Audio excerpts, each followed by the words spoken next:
Hello, everyone. Good evening and welcome to tonight's live online author event with Greenlight Bookstore. I'm Kay from Greenlight, and we're thrilled to host tonight's event, which is also an official 2021 Brooklyn Book Festival Bookend event with Diane Cook and Caoilinn Hughes. Diane is launching the new paperback edition of her book, The New Wilderness, and Caoilinn will be presenting her new book, The Wild Laughter, so you're in for an excellent time. Before we start, I just want to say a huge thanks to Diane, Caoilinn, the teams at Harper Perennial, One World, and the Brooklyn Book Festival for making this happen, and to all of you for showing up. Although we're not able to host events in our store spaces, our community of authors and readers is still here. We're grateful for your support and for the chance to make space for conversation and connection. Now, just a couple of housekeeping things. In our Zoom webinar tonight, you can see and hear the speakers, but they can't see and hear you. They can see that you're here though, and there are a couple of different ways you can interact with the authors and with each other throughout tonight's event, which we highly encourage. The first is the chat, which you can find by clicking on the icon that looks like one speech balloon. You're welcome to post your comments and thoughts in the chat. That's a great way to show your appreciation for the author and interact with your fellow attendees. If you have a specific question you'd like to have answered by the author, please post that question in the Q&A module. You can find that by clicking on the icon that looks like two speech balloons. We'll be pulling questions only from the Q&A to be answered in the later part of the program. And importantly, tonight's featured books, The New Wilderness and The Wild Laughter, are available for sale from Greenlight Bookstore. You can shop in person from 10 a.m. to 7 p.m. at both our Fulton Street and Flatbush Ave stores, where you can purchase Diane's and Caoilinn's books, as well as many others on site. You can also order online at greenlightbookstore.com for a quick pickup at the store or for shipping anywhere in the US. I'll drop the buy link in the chat. If you care about supporting the careers of authors and the ongoing existence of independent bookstores, buying tonight's featured books is a great way to show your support. And now I'll introduce our featured authors and their books. Diane Cook is the author of the novel, The New Wilderness, and the acclaimed story collection, Man vs. Nature. Her writing has appeared in Harper's, Tin House, Granta, and other publications, and her stories have been included in the anthologies Best American Short Stories and the O. Henry Prize Stories. She is a former producer for the radio program This American Life and was the recipient of a 2016 fellowship from the National Endowment for the Arts. She lives in Brooklyn, New York, with her husband, daughter, and son. Diane's featured book, The New Wilderness, was shortlisted for the 2020 Booker Prize, named a Best Book of 2020 by NPR and BuzzFeed, and described by Lem Sisse, Booker Prize judge, as the environmental novel of our times. This wildly imaginative novel highlights a mother's battle to save her daughter in a world ravaged by climate change. It is at once a blazing lament of our contempt for nature and a deeply humane portrayal of motherhood and what it means to be human. Caoilinn Hughes' first novel, Orchard and the Wasp, won the Collier-Bristow Prize in 2019 and was shortlisted for the Hearst Big Book Awards and the Butler Literary Award, and longlisted for the Authors Club Best First Novel Award and the International Dublin Literary Award 2020. Her poetry collection, Gathering Evidence, won the Irish Times Strong Shine Award. Her short fiction won the Moth Short Story Prize 2018, an O. Henry Prize in 2019, and the Irish Book Award Story of the Year 2020. She holds a PhD from Victoria University of Wellington, New Zealand, and is currently the Oscar Wilde Centre Writer Fellow at Trinity College, Dublin. Caoilinn's featured book, The Wild Laughter, won the Encore Prize 2021 and was longlisted for the 2021 Swansea University International Dylan Thomas Prize and was shortlisted for the Dalkey Emerging Writer Literary Award.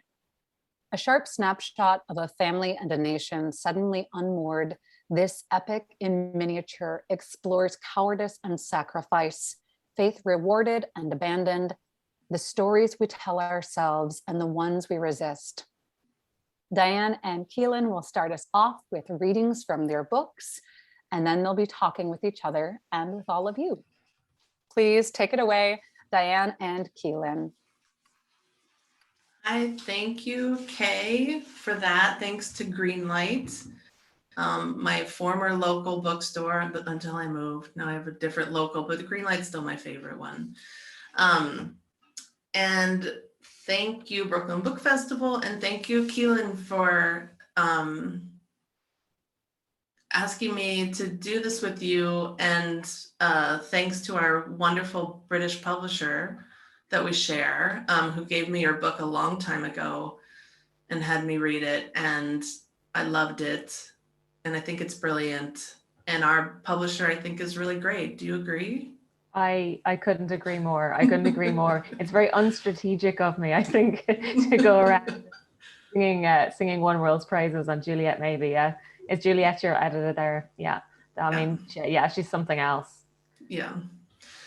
So yeah, I love them, and I'm really glad that they brought us together so we could talk about our books. And I'm mostly gonna push on your book, so just be prepared. I'll try my best not to have that be the case. So I'll read a little bit from The New Wilderness. I brought my my UK cover just to give a wink to One World, and if anyone's there. Oh, they're sleeping, right? Yeah. So I'm going to read a little bit from a part, like it's like you would think of it as the second chapter. And it is giving an idea of how the characters in this book got to the place where they got to. And just briefly, the book is about a future US where there's only one wilderness area left. And all other land is being used for all of these other things, and this is the last natural space. And there's a group of people living out an experiment there, and they have to live as nomadic hunter-gatherers, like very primitively. So it follows them, and more specifically, a mother and daughter who have to learn to have a relationship there, even as they grow and change like mothers and daughters do. So this chapter is called In the Beginning. In the beginning, there were 20. Officially, these 20 were in the wilderness state as part of an experiment to see how people interacted with nature. Because with all land now being used for resources like oil, gas, minerals, water, wood, food, or storage, trash, servers, toxic waste, such interactions have become lost to history. But most of the 20 didn't know much about science, and many of them didn't even care about nature. These 20 had the same reasons people have always had for turning their backs on everything they'd known and venturing to an unfamiliar place. They went to the wilderness state because there was no other place they could go to. They had wanted to flee the city, where the air was poisoned to children, the streets were crowded, filthy, where rows of high rises sprawled to the horizon and beyond. And because all land hadn't been subsumed by the city, all land that hadn't been subsumed by the city was now being used to support the city. It seemed everyone now lived in the city, whether they wanted to or not. So while a couple of those 20 had gone to the wilderness for adventure, and a couple for knowledge, most fled there because they believed in some way their lives depended on it. In the beginning, they had shoes and army-issue sleeping bags, tents, lightweight titanium cookware, ergonomic backpacks, tarps, ropes, rifles, bullets, headlamps, salt, eggs, flour, and more. They walked into the wilderness state, made camp, and on their first morning, they made pancakes. They sprinkled sugar on them. They flavored their early stews with bacon, but none of that stuff lasted long. That first day felt like a vacation in a wondrous new place. But that feeling didn't last long either. In the beginning, they were written about and reported on back in the city. A group of people who'd forsaken civilization to live in the wild? Why would anyone do that? Op-eds wondered what would happen to them. Mainstream journalists wondered what they were running from. Alternative publications wondered if they knew something everyone else didn't. Regular people sent them care packages of homemade cookies, coffee, hot dogs, generally inedible by the time they opened them. Batteries, toothbrushes, pens, useless items for people attempting to live primitively. Someone had sent them a 40-pound cast iron pot. It was a family heirloom. It had been in his closet for years, he wrote on a card. He couldn't bear to throw it out. He hoped they would have some use for it. The ranger took a picture of them pretending to struggle to lift it. They were smiling or making fake pained faces. They sent the picture as a thank you of sorts, but also as a way to tell the sender what a ridiculous gift it was for people who walk every day and carry what they own. With little discussion, they voted to leave it behind. It was an obvious decision. But that night, they made the mistake of cooking in it, and they'd been carrying the cast iron ever since. In the beginning, they followed all the rules in the manual, the written rule of the wilderness state, for fear of being sent home. They never camped in the same place twice. They picked up all their trash, even trash they couldn't imagine being theirs. They buried their bones.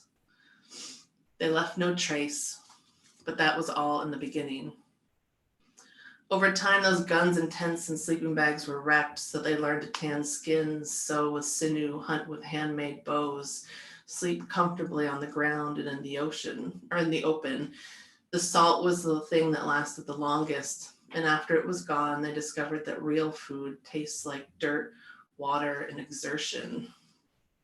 Over time, they learned when to hide by listening to birds. They learned to be cautious by watching deer. They thought they learned to be bold by watching a wolf take down a healthy moose. But then they learned how to see the most imperceptible limp that a healthy seeming moose was hiding. They learned to know seasons not by their watches broken in the first few months, or by the calendars they burned early when a cold snap threatened their fingers, but by what hatched, what was small, and how long it took to get bigger. Over time, the media and the people in the city turned on them. After the news of the first death, Tim to hypothermia. Once the news of the first death, Tim to hypothermia, finally reached the city, the op-eds called them selfish, heathens, even murderers, and hoped they would perish. The rangers told them, and were not pleased with the optics. They wanted the community to do damage control. So Juan wrote a letter to the editor to explain what their life was like and what they had learned about death. In it, he told a story about how one night, early in their first year, they'd stumbled upon a runty deer curled up tight under a cluster of trees, its slender head resting on its gleaming black hooves. By morning, it was gone. 3 different nights they encountered it. It never ran. It would only look up at them and then rest its head down again. They assumed its mother had placed it there to wait for her return, as deer do. But on the 4th night, they saw it coming out of the grasses alone, wobbling on unsure legs toward the trees. A large herd of deer spent its evenings nearby in the grasses, and though the small orphan deer stayed close to them, it never joined them. It did not belong with the herd for reasons only they knew, but still it stayed close, its instinct for preservation at odds with the one for social order. That 4th night, the temperatures dipped, and in the morning, the community woke to the grasses sparkling with frost. Some rushed to the tree and were relieved to see the small deer was gone.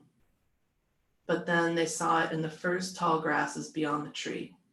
It lay frozen, its neck elongated as though straining to breathe, its front legs bent as though it had knelt first in exhaustion before it collapsed. Blood pooled in its graceful ear. The other deer, some just a few yards away from the dead fawn, licked the frost off the grass tips. The community were enraged and sickened. They threw stones at the deer. "Why wouldn't you take care of this one?" some yelled. it was a deer too. It wasn't until they lost Tim to that bitter cold night that they understood.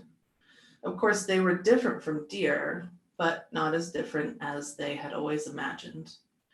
That night, they knew Tim was suffering, but everyone was suffering. And in that moment, something innate kicked in. It surprised them how easy it was to misunderstand a cry for help, even to ignore one. Let's stop there. Yay.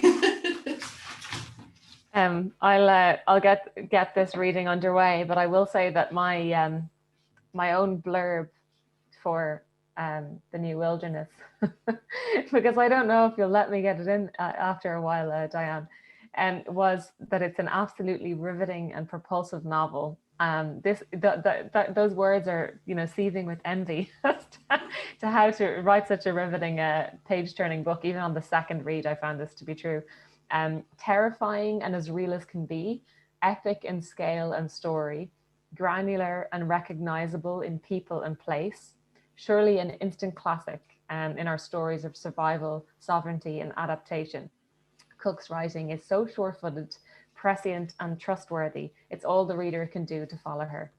For fans of Ling Ma's Severance and Hernan Diaz's In the Distance, they might be very different kind of books to suggest that I've said on many, many in between. Anyway, so that's how I felt about it.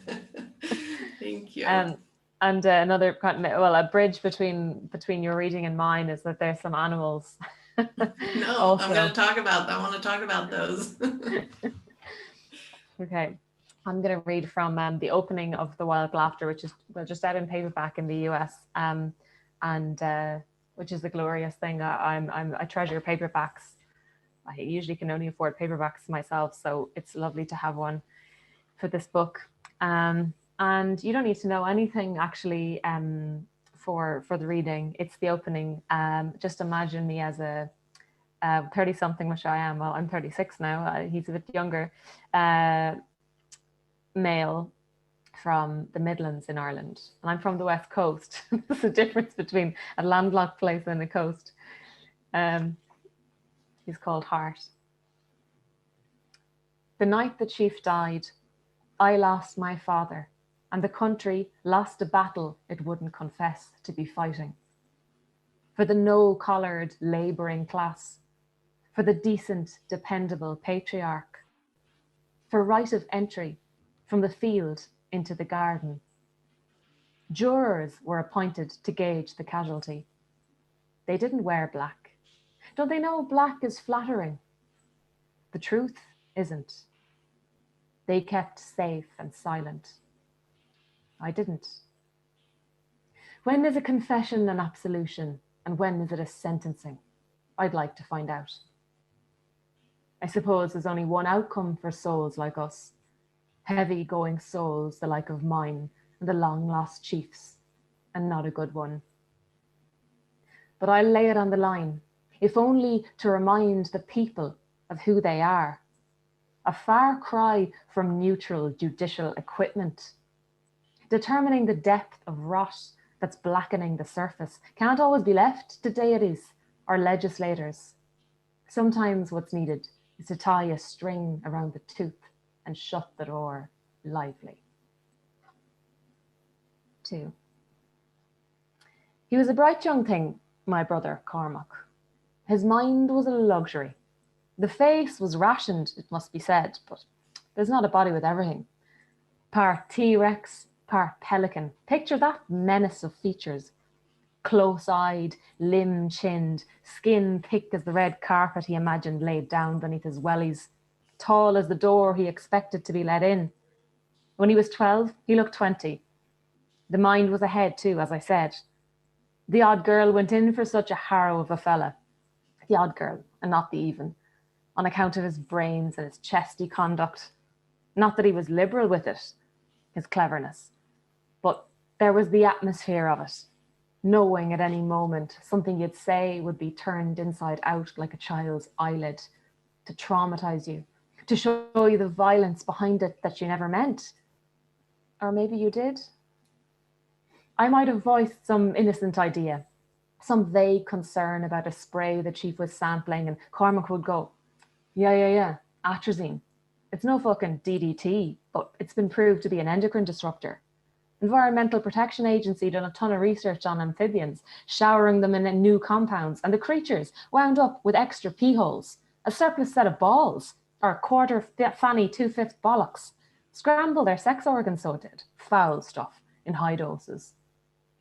And then I nod and mutter a bit, dizzying with the image of the snake with the 2 pee holes, as if a snake bit itself in its own artichoke green scales, and I'd be caught up in the symbolism to do with the snake snacking on its own tail, nodding along because Cormac didn't abet attention wandering, and I'd get a clobber on the head if I asked was a snake an amphibian.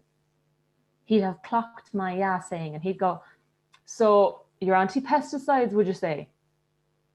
On the main, I might answer. I am, yeah. There's natural ways to rid a field of pests, letting ladybirds get them and all that, isn't there? Some of them chemicals do more harm than good. I might not be a fan of dogs, but teeny frogs are adorable. Then he'd look down his bucked nose at me, like a horse that couldn't be fucked to let the fence for the sugar cube reward. And I suppose you think 7 billion people can be fed on a batch of organic carrots. So long as letting billions starve, so long as they're out of sight, all to spare a few extra cunts on a toad. As I say, I didn't resent him his mind. Early on, its potential was fearsome, but he cached it away too long until it curdled. He could have his intellect. I had the looks, the chief's mud-coloured locks yellowing now like a stack of cut grass drying out for haymaking. Hey, square skull, cultured nose, the kind of eyes that might be described as pea and mint soup, best served cold. I was shorter by my brother by a foot, but divvied up as good as David. I had the emotions of every girl in the county Roscommon over a barrel, a fact he found hard to swallow, in spite of, or maybe because of the pelican chin. Except in gobshites, I liked people, and I was well liked, for no good reason far as Cormac was concerned. I'd zilch to contribute in the way of knowledge or guile or points for the home side, and sure, how else can a person be of use? Sport lent him an absence note for the farm work that needed doing, for the care work, for the life sentence. His absence meant my containment. Stay put, heart, he was telling me. Stay a mile wide of my circle. There's only so many circles in a town the size of a souterrain. What I did and said reflected on him. So he wanted the sticks brushed from my hair, the charm wiped off my face. He wanted me capable of summing sums and changing tires. To be mad on mechanics, Newtonian and Fordian both. To know a stock option hadn't to do with cattle. But I wasn't after his or his bio's approval, that panel of experts. Where we're from, infants get swaddled in Hessian sacks. I never bought into an alternative reality, no matter how low the interest rates limboed for the new millennium, no matter how you could go the whole way to Dublin on a test drive and no one would lambaste you or demand a tenner for petrol. Cormac did clinch a deal with the new reality. Nothing daft. He didn't barter his youth, as many did, for a barge on the Shannon or a conservatory extension or an interior decorator or a rotary milking parlour or a personal stylist. No, he wanted a college education, a new way of life, less like subsistence, one that didn't stink of fear and survival. He did fast maths on how the island was transfiguring. One of them scenarios like, if a train is going at such and such a pace in the direction of a stone wall, but it's absolute gas crack on the train, what are your options? And I'll leave it there. Wow. That was the best reading I've ever seen at Oh, a no, book event. Stop I'm it. serious. You're an actor. Are you also an actor? No. Oh, well. No, I just live with the characters for too long. Well, that was really wonderful. Yeah, I was completely taken there. Or I don't know. That was really great. God, thank you. I loved this book. I thought it was just so real and true. And I know like fiction is supposed to like transport you and make you feel like these people are real and that you're living in this world, but I don't think it usually does that. There's always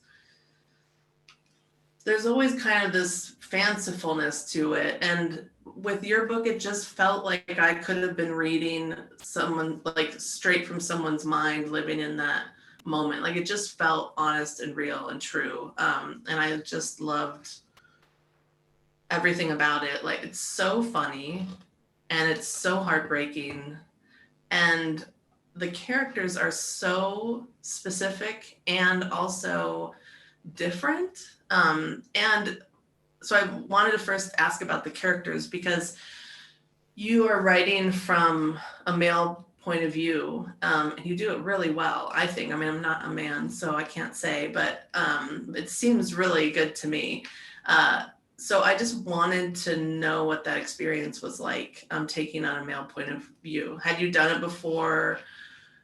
Was there like a learning curve, or did Heart just like come out fully formed? He did come out, but it's different for me with every book and with everything I write. And like I always just wish it would get easier, and it never does. But in fact, this was probably the easiest book that I wrote. And you know, I've written many more books than I've published. And so I keep going, oh, I just wish I could write another The While After. And I think the reason is because it was first person, and I've never written first person ever. I mean, I don't even have one short story in first person. But this very much arrived as a monologue, and it started, and it came with the atmosphere of somebody. Well, I had an image that didn't make it into the book, but that was my triggering, I think, image for this book. And it was actually of the mother character who went through various names and wound up with a very kind of generic, very common name, Nora, derivative even of other Irish female characters in literature. And I knew what she looked like, and she remained the same. She was there from the start, but the image was of her looking through her adult son's keyhole to see if he was alive, and not that she would necessarily act if he wasn't. But I knew that the central tragedy of the novel for me would actually be in that, but that there was another tragedy that both of them were unable to overcome, or were unable to discuss, but I didn't want to write this kind of mute, taciturn kind of rural Irish bachelor dreaming of America. This kind of, there's an archetype there, and I wanted to be toying with that archetype but not fulfilling it. And so I wanted him to be able to communicate his emotions actually quite well to the reader, even if he's not able to see his world very well. So I think, it was the intimacy that you get. I mean, I was wary of it as well, because he did sound like it was a monologue that sounded almost a little bit like somebody had shut the doors of a house and they've told you to, sit down, and they have something to tell you, and you had better hear it out. And so I was kind of like wary of him, but also impressed by his the urgency that I could sense, and the vulnerability, and I didn't know whether that was performed or not.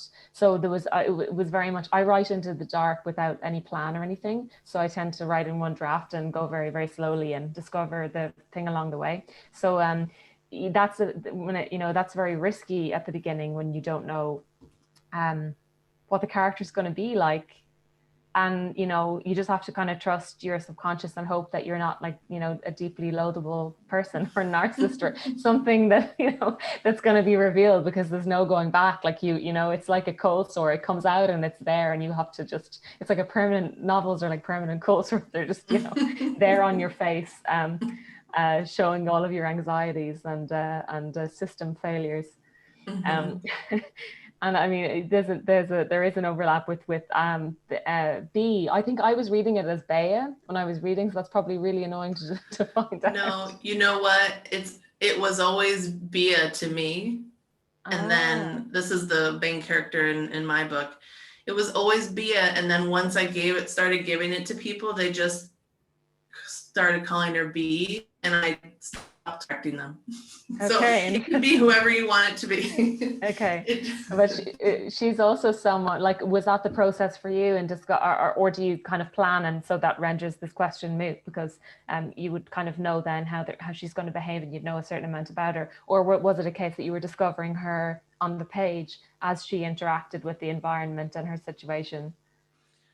Well, I love what you say about writing into the dark.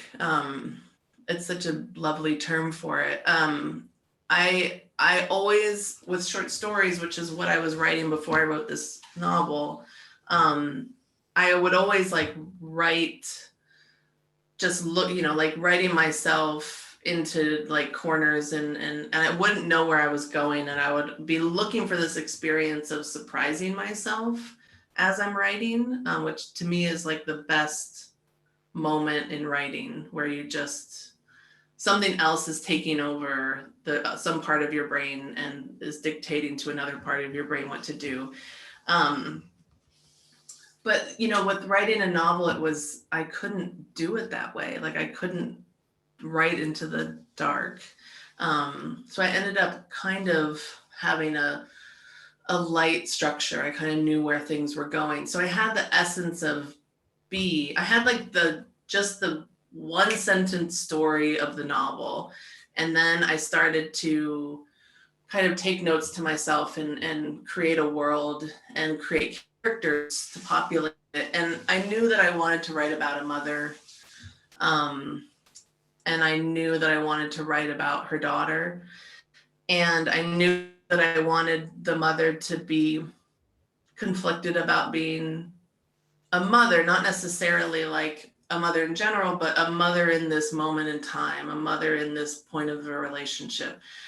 So that's where it came from. And then I wrote from there. And she became like more prickly than I thought she would be at first.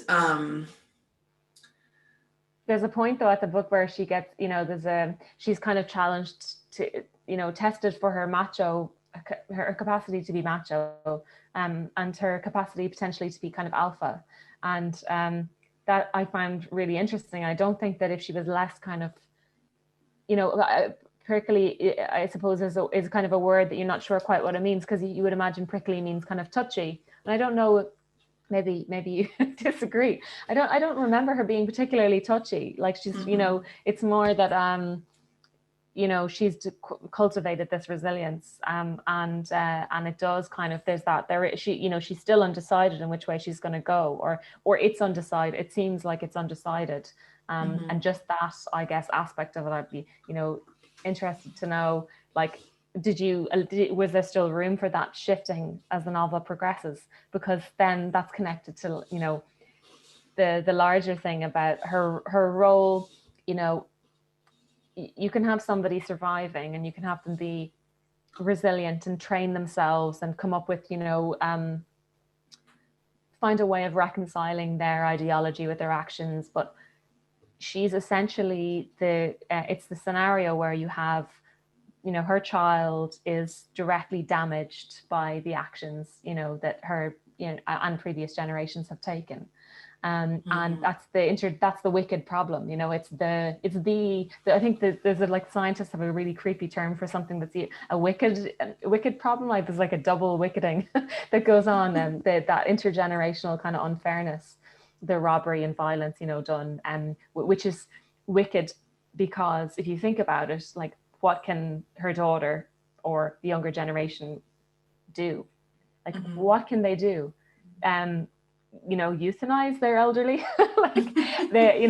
There's nothing that they can do to recover what's been taken. And so that's what is the most this is the biggest issue of our time. and of our species, probably.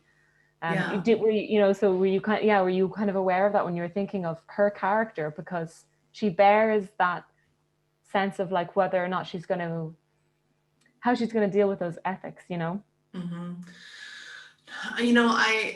If I was thinking about it, I was thinking about it on a subconscious level. I really was trying to work with these two characters and figure out their very intimate and specific relationship, that then, I agree, like became more of a, like an emblematic relationship of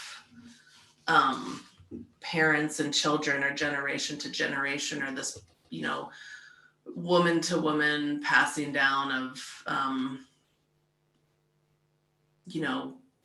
your lineage is like female lineage. But it came from just really wanting to understand her and her limits. And then also and then at some point so it starts with B, and then it goes to Agnes, the daughter. It takes on her point of view. And then I wanted to understand, like you're talking about, the ramifications of that, being the child of that, being the child in a moment of flux, when you don't have any control, but you're trying to exert your control wherever you can, and trying to flex and be your own person, and the world is either allowing that or not allowing that. And it's something I thought about with your characters, the brothers. Hart has a brother, Cormac, and they have a really excellent book relationship. It's not a good relationship in real life, but it makes for wonderful reading. And it makes me realize, or I was thinking about how Cormac is this character. He's the one that you talk about when in your reading. He figured out how to get out. He got out, and everything ends up working out for him. And so that's his reach for survival, his kind of grasp at something. They're all trying to survive the world that they're in, and he does it in this one way. And Hart, what we would call the hero, or the better person, even though he's also thorny in his own way, we understand he's the good one in this situation. He ultimately, he can't even see his way out of the thick. He can't even imagine a world where he is out of it, where he gets free of some kind of burden or shackle to the past or to the generation before him. He doesn't see it, and yet he's the hero. I don't know. I thought that was really interesting. And so I'll ask you too, did you always know that relationship was going to happen between them? And did you always know that that tension was going to be happening with them? Yeah, I mean, I knew that he had a kind of, after that image that was kind of the triggering image in the book, I, thought about this character, and it was, clearly a male character, and he did have a sibling. It was kind of like I feel these things out in a weird way. And what I think feeling out over the course of the book was that I'm often writing kind of about macho culture as well. So even my first book, Orchid and the Wasp, it was a female lead, but it's also very much exploring macho culture. I was interested in this kind of, fear of losing a father figure in a paternalistic society, and what that, allowing for a kind of mourning, and also and accepting that maybe certain changes are necessary. So it's very conflicted, because so Hart and Cormac and the chief, their father, who's terminally ill, and they are working together. They're collaborating on something, even though Hart and Cormac had this massive rivalry. So it is weirdly a story of collaborating with people you can barely tolerate. But I kind of imagine that each of them separately didn't have the attributes of a hero, of like the demigod hero, because there is a kind of a mythical echo in the book from this character from Irish mythology. But I liked the idea that all together, actually, maybe they do have all those traits. They have, connect, like, unsurpassed beauty with Hart, or at least he tells us, the combat prowess, maybe with both of the sons, and unshakable bravery and honor, a tragic death, and that they're straddling this kind of line between, the beautiful and the horrifying, the honorable and the monstrous. And I was interested in that, that they kind of have to kind of collaborate to kind of be complete, and that Hart is kind of the hero, but he's also it's a monologue, so we only get him as he presents himself, and he doesn't present other people adequately. We know that from how poorly his mother, in particular, comes through on the page. Like, I know so much about her that I didn't get to put in the novel because he wouldn't let me, because he doesn't know, or doesn't care to know, or can't bear to know. So there is also this idea of like, well, the tragic, melancholic figure that he's casting himself as. That's also kind of problematic. So I didn't know where he would go. Like, the last 3 pages of the book, I'm not going to spoil it for anyone, but you'll get a sense of kind of what I mean. Like, there's a few things that happen, not just in the larger plot sense, but I'm always dying to say this in an event, and I never can. Like, it's the one thing I wanted to talk about in the book, but I can't, because it's such a like, it spoils things. But there is like something that is revealed to me about him that I was like in shock writing it, and I felt like so betrayed. I felt like there was no way. I mean, I felt grateful too that he had come into full realization, as a person. But I also felt like there was no way I could have written the novel had I known his exact kind of frame of mind, his exact circumstance at the beginning of the book. Like, I wouldn't have, I don't think, sat down with that person, because I wouldn't have understood them, and I would have felt like I was being judgmental. But maybe, in retrospect, then when you go back, it like makes sense that he starts with almost like a testimony, and you have to sit down and be the juror. You email me the thing you want to say when we're done.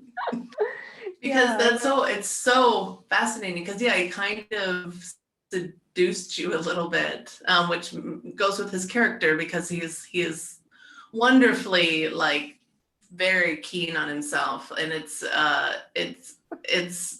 like, it's macho, it's charming, there's this charm to it until it becomes not charming. Like, it can turn pretty quickly. I'm aware, Diane, that we're going to run out of time so quickly. I have so many questions for you. I know. Terrified. I'm like looking at all my questions, being like, how am I going to ask any of them? Well, you can email me. I know that's like very unsatisfying for the audience. Just email me. Should we see what's in the chat, and then we can come back to our own questions? Sure, yeah. This is a question from Elizabeth Budnitz. Hello, Elizabeth Budnitz. This is for me, wink, wink. One of the blurbs that was read in the beginning called it an environmental novel, but I saw the last section as all about the plight of immigrants coming into the country. Did you see that at all? Yes, I did see that. It definitely I think it is an environmental novel in that it's looking ahead into the future, and so it has to be representing what that future could be, and that was definitely focused on the environment and the world that we leave behind, and that we leave for our kids. But as far as like the things that were fueling my interest in my writing and when I was working on it, very much like immigration policy. Trump, I was writing it when Trump was elected and all the terrible things were happening at the border. And it was a book very much about land and land use and who is allowed to be where, and who gets invited into what spaces, and just the hardship of trying to find a place for yourself in an inhospitable world. So I was definitely thinking about that stuff, and I'm glad that you picked up on that at the end. Yeah, I mean, I also love the way you start the novel kind of far into it, and it's making all of these kind of taking all of this, as given, the degradation and the kind of trajectory, the future of the situation that they're in. And I think that's really interesting because, we do have these systematic lock-ins, it's you're formally doing something there that reflects the situation that we're in, and also the fact that it's air pollution. That's something that kind of like affects every organ in our body, from like our brain, a cognitive function. Mine at 2:30 a.m. over here. I have no colleagues in the room to complain about that. They're too much carbon. That's an interesting, because air is something that we can't own. It's not like, if this was just a land problem in your book, and it was it could easily have been the case that, even just too much concrete and and something to do with that, the fact that there's just one wilderness left, that's already enough for a dystopia. But I think that would make the novel about kind of different set of issues than the fact that it's air, because that's the what do you call it, the tragedy of the commons, I mean, it's just the irony of ironies that we've turned into a kind of an air being suspect moment since the book came out. I know. Yeah, it was interesting to publish during the pandemic, but I was books kind of connect and just thinking about this future and the way that all the stories in our books and the characters in our books are trying to shoulder this collapse, and that happen to be very different collapses. In your book, it's like the economic collapse in Ireland and in the world, but it was so interesting because my book is like sci-fi or speculative, and it's like building a whole world to break it down again, but the same feelings and same ideas are in your book that's as real as you can get, and just taking from our lives. So it's like, it made me think about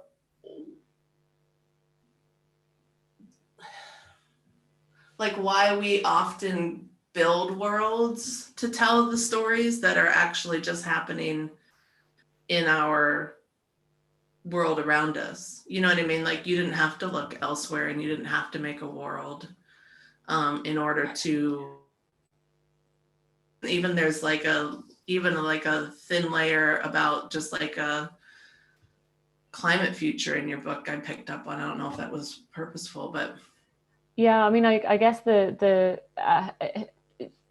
it's almost kind of history going in two ways. And you know, with yours, it's not really inventing a world either, because it's, you know, it's not you know, it's not sci-fi. And it's very like it's very, very close to the trajectory, you know, that we're on. And so, you know, I guess there are, you know, there are people who do need to create other worlds in their fiction writing styles, and for whatever reason. And there are like loads of those writers I really love, like you know, Kelly Link and Amy Bender and people like that. There are loads of writers who, where it, you know, it's something just is slightly altered, and I have never really thought about why. I just trust when you read them and they're good and they do something to you, that that it feels that was the truer way of depicting something for that, through that imagination. But like, yeah, if you set a novel on a kind of potato farm in Ireland, you're automatically not just in the current situation, you're in the history there, you know, and you know, bringing to mind, you know, the whole, just the basic question of subsistence living, and, you know, and should it be possible to survive by cultivating a piece of, you know, land, and paying taxes and so on. And that's exactly the same question, you know, that your novel is dealing with. I think maybe there's more of the economic stuff in mine. You know, it's interested in that social contract. And your characters, I don't think are as they're not as interested in the social contract. Like there could be characters that are outside of Thea and Agnes that are, and I can imagine that there being spin-offs, or I can imagine there being a novel set in the private lands, you know, which I know obviously are, you know, probably not real, or well, if I'm to believe Thea, but then you could make it sci-fi. Yeah, I could. I just really appreciated you about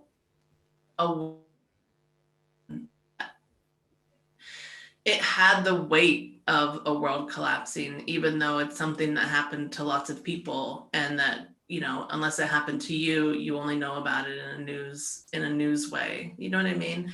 But it happened, and it is happening, and there are all these small collapses and all these small apocalypses. And I guess, I don't know, I really appreciated that your book took on like an apocalypse of one family. Do you know what I mean? Yeah, I guess as well, when you have the crash had a kind of extra echoes, well, especially because it was so extreme. The crash in Ireland was kind of it wasn't just the property bubble, although it was an extension of that, but at such a larger scale than almost, you know, everywhere else. The, you know, the bailout, you know, kind of Ireland going on its knees to Brussels, you know, for a state bailout, was just, I think it was like 70 billion or something. For a small country, it was, you know, it was enormously humbling. But I think also as a post-colonial state, because you have this, it's a collapse back to like what on a kind of almost, you know, basic primal level. There's this feeling that, you know, maybe we are animals, and maybe we, you know, we can't, we are too wild, and we are untamed, and we are you know, unruly, and we do need, you know, and all of those things that the colonizers were, you know, drumming in for, you know, 700 years are actually true. And, you know, we had this brief prosperity, and of course it wasn't going to last, of course, you know, that was a deluded, and we should feel shame for having been drunk on those delusions of our capacity to be wealthy and to be admirable and to be looked up to. Because that was the case, you know, in like 2006, 2007, the Irish kind of Minister for Finance was being like said, you know, looked at as a model, you know, as this model country. And this was completely new. I mean, this was had been an impoverished country, you know, throughout its independence until, you know, really like the late 80s. And so it was such a short window of kind of prosperity, and such a dizzying window, that the collapse, I think, yeah, it does feel, maybe this is connecting to what you're saying, because it does feel like something like larger than reality. Because maybe that's how it felt, and because it did have all these other kind of echoes. Yeah. Yeah, that it's so, I mean, there's like the colonial aspect, but also, I mean, it's just, it's human, it's humanity, it's what being humans are. I mean, I feel like a broken record about on my book, but like humans are animals, and it's just where on the spectrum do you lie? And colonial powers are the same thing. They just figured out how to be brutes and to take, when they got too gluttonous, take others. You know what I mean? Yeah. But yeah, it's this animal, I don't know. Yeah.